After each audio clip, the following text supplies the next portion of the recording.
Good evening. My name is Dan Prinzing, Executive Director of the Wasmus Center for Human Rights in Boise, Idaho. This webinar, A Standard for Global Education, discusses how one state brought the world into the classroom.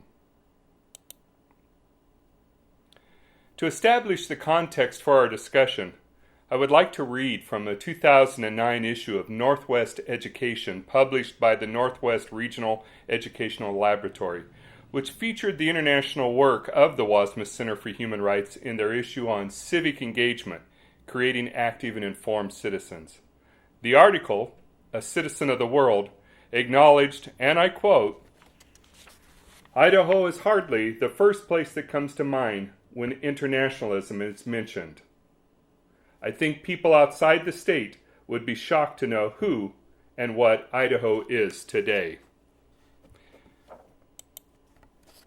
In detailing the work, the article goes on, Prinzing, who racks up more frequent flyer miles in a year than most people do in a lifetime, has been a driving force in bringing lessons from around the world to Idaho's youngest citizens. As head of the Office of Civics, Service, Character, and International Education at the Idaho State Department of Education, he led the charge to strengthen K-12 content standards in civics and government while adding a parallel standard in global perspectives. In 2007, the civic education work that started at the state under Superintendent Marilyn Howard moved to the nonprofit Human Rights Center, where it has flourished and drawn an impressive number of private grants. Howard, now retired but busier than ever, serves on the center's board of directors. She explains that civic education remains a compelling issue, particularly in preparing students for tomorrow's jobs. "We want our children to be smart, and we want them to be good," says Howard. "In order to do that, we have to look not only at what they're learning, but how we're helping them learn to live. If we consider 21st century workplace skills and what employers want, they're skills that come from the civic disposition side. Commitment to the workplace, being responsible, operating ethically, and being able to get along with other people. We take seriously if that 1 in every 6 jobs is tied to an international framework. We've got to prepare our students with a global sensitivity. They may be living in rural Idaho, but they need to prepare for the world of work, and sometimes that means working out in the world." What the article continues to detail are the strategies or the process that we as a state went through to bring the world into the classroom. It was an initiative at the state level that came from a top-down encouragement, but a bottom-up work of teachers in the field to say, this is the strategy, this is the process that will have the greatest impact in Idaho. When Idaho's International Education Initiative began, we posted a quote by former U.S. Secretary of Education Richard W. Riley to set a tone for our efforts. The statement was included on each document we produced, each letter mailed to local school districts, and read at each gathering of the state's International Education Task Force. And I quote, "International education not only is an important element in our development as world citizens, it is also imperative for our national security and leadership. Education breaks down walls of ignorance, fear, and apathy, and builds bridges of understanding, trust, and engagement. For the USA to be an effective world leader in the 21st century, Americans must be more knowledgeable about the world in which we live, in all its complexity and diversity, and be more engaged in it." Simply stated, our goal was to help students foster a global perspective. Dissecting Riley's statement helped the task force to identify both the strategy for advancing the initiative as well as the objectives we would use to guide our work. Let's begin with the strategy. Idaho, like most states in the Union, has a mandate in the state's education law for citizenship education. Frankly, it's a mandate that has often either been forgotten or at best has been sidelined in the race to improve math, science, and reading scores. Secretary Riley linked the importance of international education to our development as world citizens. Idaho's rules governing education state that schools will provide instruction and activities necessary for students to acquire the skills to enable them to be responsible citizens in their homes, their schools, communities, state, and nation. Obviously, what is missing in that mandate is the recognition that we are also preparing students to be responsible citizens in the world. And though we did not formally amend the mandate, in presentation and publication we frequently added the world into the requirement. However, it is the link between civic education and international education that framed our efforts. Frankly, we saw the two as one and the same. To advance international education was to advance civic education and vice versa.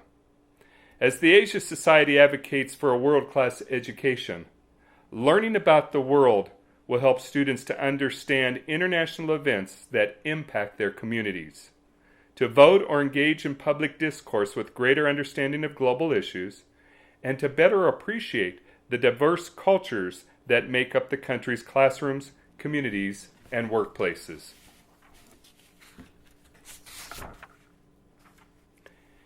In 2004, the Idaho State Department of Education began asking local school districts to identify, through both instruction and activity, how were they engaging students as citizens in their community and in the world. The question, included in the annual Building Administrators Accreditation Report, was created as a carrot for discussion rather than as a hammer for accountability. We just wanted to know, what was the school doing to foster the skills of citizenship? Note the arena for responsibility. The mandate does not say that social studies teachers are solely responsible for providing instruction and activities. The mandate identifies that citizenship education is a responsibility of the entire school community. Once again, the link between civic education and international education framed our efforts. That link was reinforced as we integrated components of CCSSO's Global Education Checklist.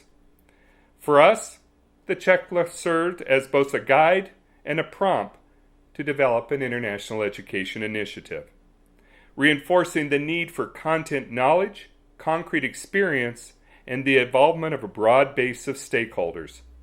The checklist also influenced who were we inviting to the discussion. Initially, the state's task force included legislators, representatives from student exchange organizations, course content specialists representing specific courses in grades 6 through 12, and State Department of Education representatives. In the process, we were also linking to Idaho's Secretary of State, the state's university system, and our delegation in Washington, D.C. The task force identified 3 specific objectives to advance the initiative. Number 1, foster sister school partnerships around the world. Number 2, promote opportunities for student exchange. And 3, design and develop course-specific resource materials, lesson plans, to bring the world into the classroom. As Secretary Riley had noted, Americans must be more knowledgeable about the world in which we live. Let's focus on objectives 2 and 3. When the task force presented the objectives to Idaho's former state superintendent of public instruction, Dr. Marilyn Howard, her recommendation was that we should promote opportunities for teacher exchange, that while we would work with partners in advancing policy to support student inbound and outbound exchange, if we were expecting to influence the teaching and learning about the world in the classroom, we needed to concentrate on broadening the teacher's global perspective. Statistically, less than 1/3 of all Americans possess a passport. Our knowledge of the world has been shaped by what we see in the media. Secondly, the state superintendent noted that teacher exchange would not be funded by the state. We wanted educators to see and experience the world, but not on the state's dime. Funded solely through grants or in partnership with country-specific organizations, what began at the State Department of Education in 2004 and now continues at the Wasma Center for Human Rights has resulted in over 16 education missions abroad for Idaho teachers and administrators.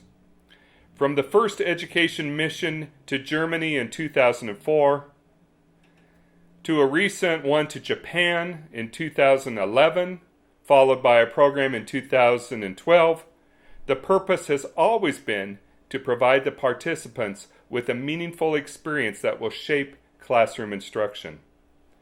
Delegations have engaged in intense study on 4 missions to China, 4 to Germany, 4 to Jordan, 3 to the Republic of Ireland and Northern Ireland, and missions to Mexico, the Basque region of Spain, South Korea, Poland, the Netherlands, and Japan.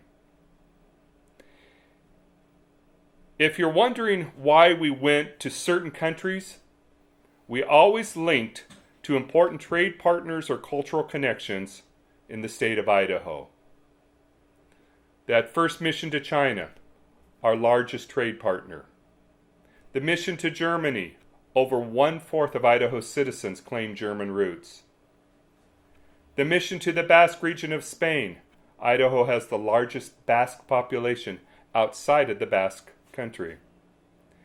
And a mission to Mexico, Idaho's growing Hispanic population, specifically from the state of Jalisco.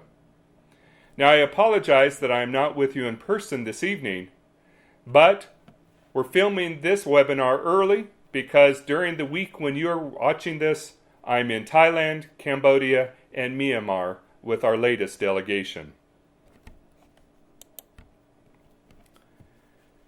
While all participant expenses have been covered by grants or partnering organizations, the demanding itineraries of school visits, meetings with government and NGO officials, and an immersion in a country's history and culture have resulted in over 100 comprehensive classroom lessons, each bringing country or region-specific content into social studies, language arts, visual arts, health, or science classrooms.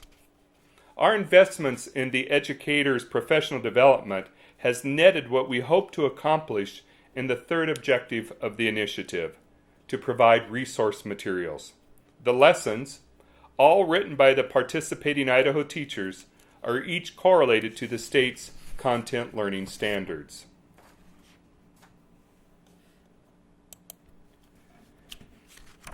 Partnerships, programs, and projects. Humanities, foreign exchange, and resources. It's the work that we have been engaged in. As we began to roll out the initiative, we found the need to really partner with other organizations within the state who had a similar mission or a similar initiative, whether it be in higher education or at the state level in trade missions or even in private practice, exchange organizations, whether they be in public, charter, or private schools. How could we really link to other efforts to show that this was important as a statewide initiative? So let's go back to the Idaho Education Law, now focusing on achievement standards. State code identifies that each student shall meet locally established subject area standards, using state content standards as minimum requirements, demonstrated through various measures of accountability, including examinations or other measures. Like most states, Idaho has clearly articulated content learning standards and grade level objectives. Even prior to a 2006 revision to the standards, there was a strong emphasis in K-12 civic education, our link to introducing international education. However, when the State Department of Education was asked by the State Board of Education to review and revise the standards in 2006, a window open to the world. While content learning standards in both the humanities and language arts had included objectives to support foreign language and the inclusion of world literature and art, the most glaring omissions existed in the social studies standards. I should note that 3 of the teachers designed a global senior project, the role of the United States in an international community, that links classroom instruction in the graduation required courses of Senior English, American Government, and Economics. Senior projects are also a high school graduation requirement in some Idaho school districts. But back to social studies. Derived from the state-required social studies courses of U.S. history, American government, and economics, the standards supported the study of us, and us. A global perspective was not a minimum requirement. Let's start with the revision to what existed. The middle school standards for geography have been shaped from National Geographic's 5 themes of geography. The 2006 revision split the standards to create 2 banks, World Geography and Culture's Western Hemisphere and World Geography and Culture's Eastern Hemisphere. The revision added very specific learning objectives, such as discuss how social institutions, including the family, religion, and education, influence behavior in different societies in the Eastern Hemisphere. Or discuss present conflicts between cultural groups and nation-states in the Eastern Hemisphere. In practice, many school districts had already developed curriculum to include the study of the Eastern Hemisphere, but by formally adding the objectives into the content learning standard, knowledge of the Eastern Hemisphere became a minimum requirement for all students in the state. A second content strand revision expanded what had been the standards for Western civilization to a broader view of world history and civilization. However, most significantly was the inclusion of a new social studies standard. With learning objectives defined for grades K through 12, the 5 social studies standards are history, geography, economics, civics and government, and global perspective. While the learning objectives change by grade level or course, the content learning standards remain the same K through 12.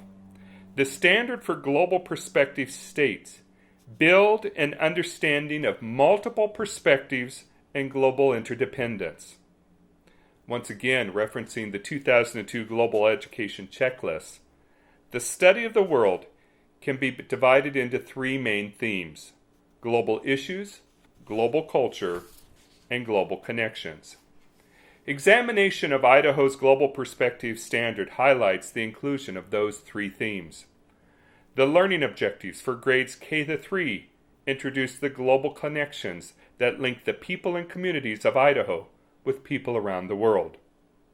The 2 third-grade objectives are to explore connections that the local community has with other communities throughout the world, and to examine the contributions from various cultures from other parts of the world to the development of the community and how they make that community unique. The learning focus in grades 4 through 8, parallel to the suggested middle school courses of Western and Eastern Hemisphere geography and culture, explores global cultures. 2 of the learning objectives are give examples of how language, literature, and the arts shape the development and transmission of culture in the Eastern Hemisphere, and define ethnocentrism and give examples of how this attitude can lead to cultural misunderstandings. Finally, the standard caps in grades 9 through 12 with a focus on global issues. Citing just a couple of examples, in U.S. History 2, typically an 11th grade course, one of the objectives is to trace the major foreign policy positions that have characterized the United States' relations with the world in the 20th century. In American government, typically a year-long senior year course, one objective requires discuss the mutual impact of ideas, issues, and policies among nations, including environmental, economic, and humanitarian.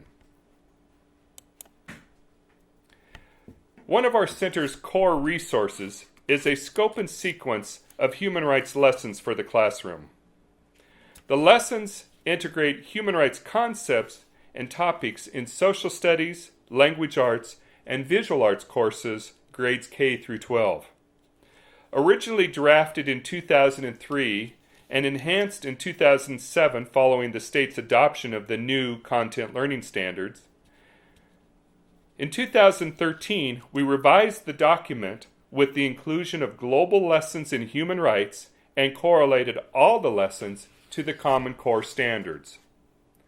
The global lessons present both the geography of place as well as the context for an articulated right in the Universal Declaration of Human Rights. The suggested lesson for 6th grade introduces the country of Mexico and the issue of human trafficking. 7th grade is China and free speech. 8th grade is Germany and tackles environmental justice. And the suggested lesson for 9th grade introduces the Middle East and the Palestinian right of return. Each lesson begins with an extensive exercise in geography and reinforces the Common Core standard for reading literacy that references the use of charts, graphs, and maps. Our geography lessons encourage the skill development of mental mapping, being able to visualize world regions while listening to or reading the news. The companion lesson in the 4 grades is both a contemporary issue and questions how we define and apply specific human rights. Looking at the example from the 8th grade suggested lesson, students explore environmental policy, examine case studies in Germany, and apply what they learned to policy development in Idaho. This fall, a number of Idaho high schools examined the revised document and piloted the lessons. Frankly, we have achieved 3 goals. We provided a relevant resource that highlights the application and development of lessons correlated to Common Core. We championed the universality of human rights. And we introduced another avenue, not a new unit of study, for bringing the world into the classroom. However, our work is not done yet. The recent release of the C3 Framework for Social Studies Standards, College, Career, and Civics is providing us with another opportunity to link curriculum and instruction to the fostering of citizens who are connected to their community, their state, their nation, and their world. The framework is not intended to replace existing social studies standards, but rather highlight the connections that exist in those standards to reinforce Common Core standards. The inclusion of civics in the C3 framework reminds me that in the aftermath of September 11, 2001, Secretary of State Colin Powell stated that Americans must be engaged with the rest of the world more than ever before.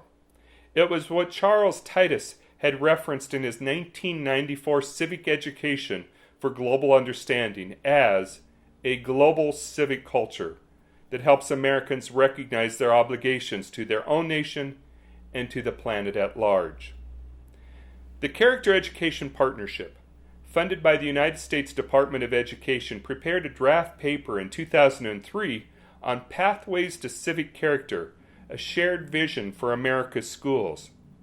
The paper encouraged the independent silos of civic education, character education, service learning, and social and emotional learning to unite in a shared and common vision. And I quote, "A nation committed to democratic freedom requires citizens with the knowledge, virtues, and skills needed for active engagement in public life. Citizens of character are responsible and caring people who act to build a safe, just, and free society in their communities and our nation. They also act on behalf of the larger world community." Including a global perspective in the state's content learning standard does more than just bring the world into the classroom. It serves to foster an informed and engaged citizenry who are residents of a planet that has become a global village. The mission of the Wasma Center for Human Rights is to promote respect for human dignity and diversity through education, and to foster individual responsibility to work for justice and peace. As Secretary Riley noted, education breaks down walls of ignorance, fear, and apathy, and builds bridges of understanding, trust, and engagement. Maybe that should be our goal in creating a standard for global education. Thank you for joining me this evening. In the PowerPoint accompanying this presentation, you have my contact information. Please do not hesitate to send me an email if you have a question or would like to access some of the resources that I've mentioned in the presentation. As I've hopefully indicated, this has been a lengthy process, an initiative that began over a decade ago, and we still have work to do. We're not there yet. Our vision is for greater understanding, a greater relationship with the world in all of Idaho's classrooms. That we want our students to understand that when we talk about the universality of human rights, yes, human rights begin at home, but we also need to understand and protect the human rights of those around the world. And we do that by understanding other cultures, other faiths, other regions, and we begin to understand our links or our connectivity with whom we once thought as the other in the world. Our reality today is the other are now those that live in our community. They're in our classrooms, they are our co-workers, they are our colleagues. The other has become our community. When we talk about the isolated nature of an Idaho classroom, we now have schools, I'm sure like many of you in your classrooms, that have over 57 languages represented. We're talking the state of Idaho.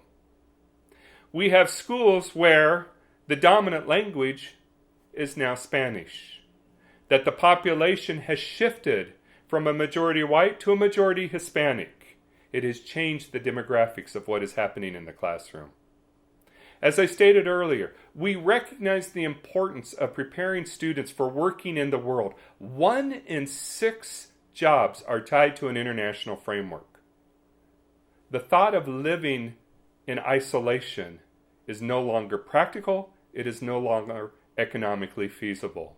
Students must be prepared for the world that they are entering. They must be prepared to engage with the new neighbors that are in our community. And that's where we're working at. If we are going to foster respect for human dignity and diversity, we begin by recognizing who is all living in our community and how do we come together to promote a just society. Thank you for joining me this evening.